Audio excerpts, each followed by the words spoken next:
трансмиссивные энцефалиты.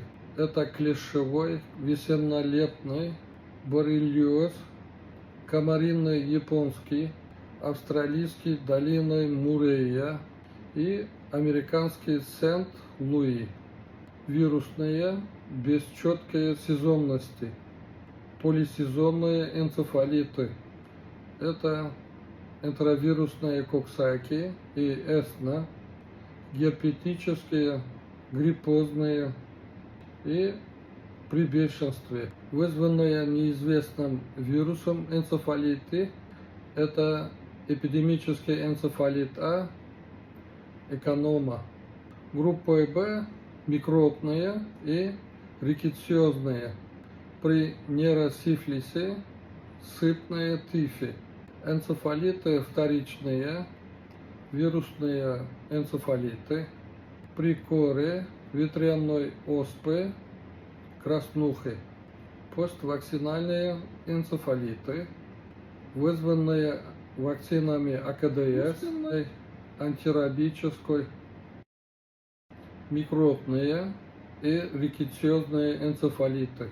Это стафилококковые, стрептококковые, малярийные и токсоплазмозные. Следующие энцефалиты, вызванные медленными инфекциями, это подострые, склерозирующие панэнцефалиты. Энцефалиты могут быть диффузные и очаговые. Очаговые энцефалиты в зависимости от преимущественной локализации зоны поражения мозга делят на стволовые, мозжечковые, мезэнцефалические, дисэнцефальные. По преимущественно повреждаемым мозга выделяют энцефалиты с преобладающим поражением белого вещества. Это лейкоэнцефалиты. Группа подострых, прогрессирующих лейкоэнцефалитов и энцефалиты, и миелиты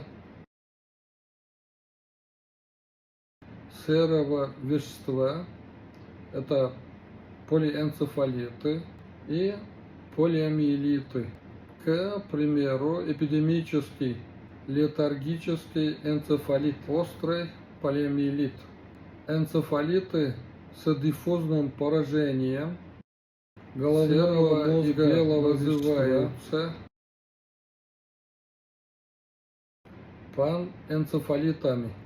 К ним относятся клещевой, комариный, австралийский и американский энцефалиты. По характеру эксудата энцефалиты могут быть разделены на гнойные и негнойные.